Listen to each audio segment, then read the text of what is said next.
Well, it's that time of year again, the early June time. Whether it be E3 of old or Jeff Keighley of new, this is the part of the year where game publishers decide to expose themselves to the public, hoping we like what we see. Honestly, I've always felt a bit weird reviewing these kinds of things. I mean, do I just recap everything that was shown off? Do I rank every announcement on a tier list? For all we know, every game in the showcase could be a 10 out of 10 game of the year. Or not.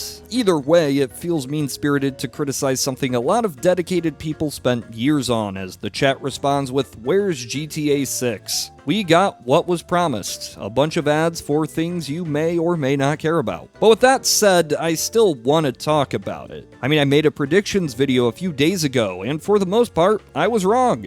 EA just didn't show up. None of those predictions came through. No Need for Speed, no Dragon Age, no Skate. Goat Simulator skipped a number, so that was wrong. Persona for Xbox did get announced at this showcase, and not later in the year like I expected. No new controllers, no Quake. I never think a show should be judged off of what it doesn't show, but rather what it does. And some would feel that this year didn't show a lot, and I could see that. But on the other hand, for the past few years, these showcases have become increasingly bombastic, often little more than smoke and mirrors CGI fests. Almost every publisher has been announcing games that wouldn't be released within 2 or 5 or 10 years.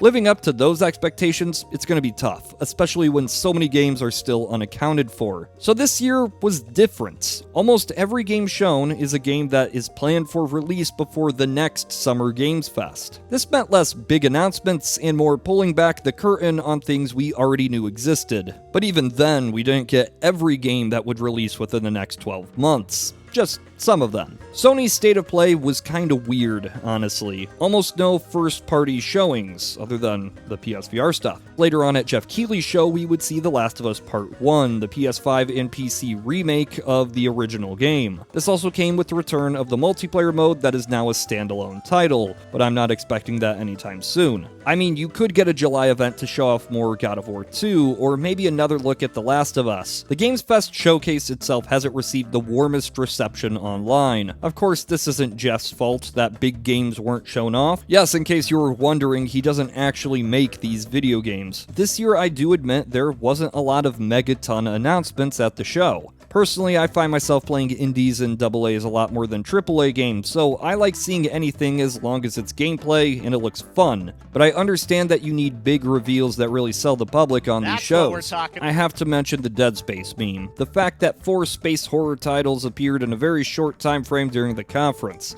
And that's not even counting the actual Dead Space remake, which wasn't shown. I always love the "and it's out now" sort of announcements, but as far as I remember, this only happened with the Metal Hellsinger demo, which is great. The Turtles game and Neon White, which both look amazing, wouldn't release for several days after. I think that's a missed opportunity, but then again, maybe they did actually need that extra week in development. Jeff Keighley himself has mentioned how late 2022 doesn't have many big titles, at least as many as you'd expect. A lot of the games shown off this year are early 2023 titles, and it leaves the holiday season a bit dry. Of course, there's probably a few reasons for this, 2020 being the biggest amongst those. Lockdowns, work from home, development on many titles either stopped or slowed to a crawl. We're also in a cross-gen period, with a lot of developers transitioning from last-gen systems to next-gen. This always causes some issues, but now it's made worse because there's very little incentive to release a next-gen exclusive, but I'm really leaning more so on the lockdown theory, partially due to how Devolver's conference went down. Now, Devolver is often my favorite show of any of these Games Fests, and this year it was once again a masterpiece. But there wasn't that many games. Not compared to previous years, at least. It was a very short show, only a few titles, and while all of them looked great, it was certainly less games than I was expecting. Of course, we had several more indie showcases with a lot of great looking games, but I know what you're here for. I think that Xbox was the winner of this not E3 2022. It was the only show this year that, to me, felt like a true E3 style event, even if it didn't come with many first party announcements. What was shown, though, was pretty great. I mean, I liked it. Redfall looks to be a good time, Forza looks good as always. I know many are concerned that Xbox Game Studios doesn't have any late 2022 releases. Technically, Grounded is getting its full release and Pentiment is scheduled later this year, but I get what you mean. I think part of this is definitely the lockdown issue I talked about before, but also bad timing. Starfield was scheduled for later this year, and it was going to be the big system seller for the console in holiday 2022. If the Microsoft deal had closed a bit earlier, you could claim that Modern Warfare 2 and Overwatch 2 were Xbox games, but, without that Game Pass support, I don't think it counts. I was surprised that Blizzard was here. I figured, especially with the acquisition still in motion, they'd stay away from Xbox, but they didn't announce any exclusive deals, so I guess it all works out. The Game Pass angle was Microsoft's big play. If anything, this felt like a Game Pass show instead of an Xbox one. It's a pretty powerful psychological tool to show off a lot of big games and follow it up with "Play it day one with Game Pass." People that already have the service see it as free games, and people that don't are incentivized to get the service.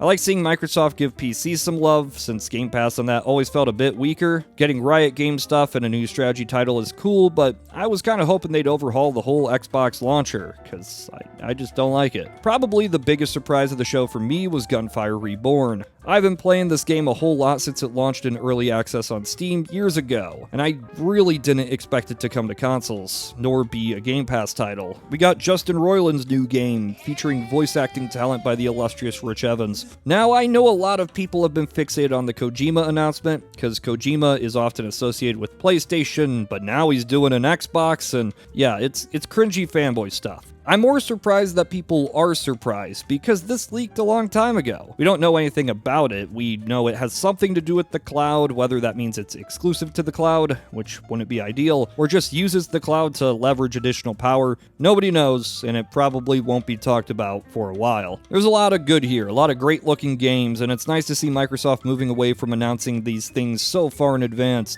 But of course, the big thing here was Starfield. And oh boy, was it big. It has a lot to live up to. It's important to remember that in the last 10 years, Bethesda, the core studio, has only made one game, because Skyrim came out 11 years ago, and they didn't develop 76. This was the first gameplay shown, and my initial impressions are, well, this looks great. Maybe too great.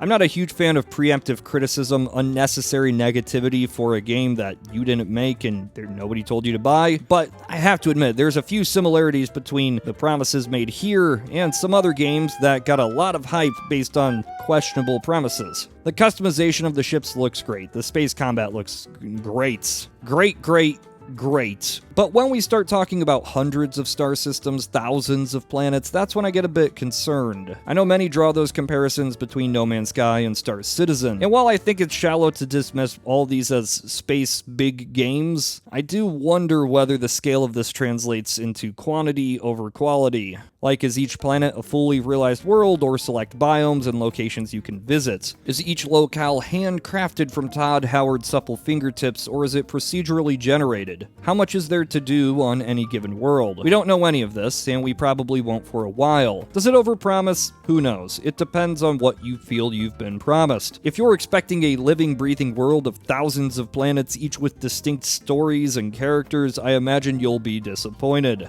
This year, I'm happy that all the events were contained to just 2 weeks, but a lot of publishers still don't want to share the spotlight, making events like Games Fest Showcase lose some of that AAA power. But I don't know, I thought it was a fun year, and maybe next year will be different, with next-gen exclusives announced in bulk, but I think we're past the trend of here's a game your grandchildren will appreciate.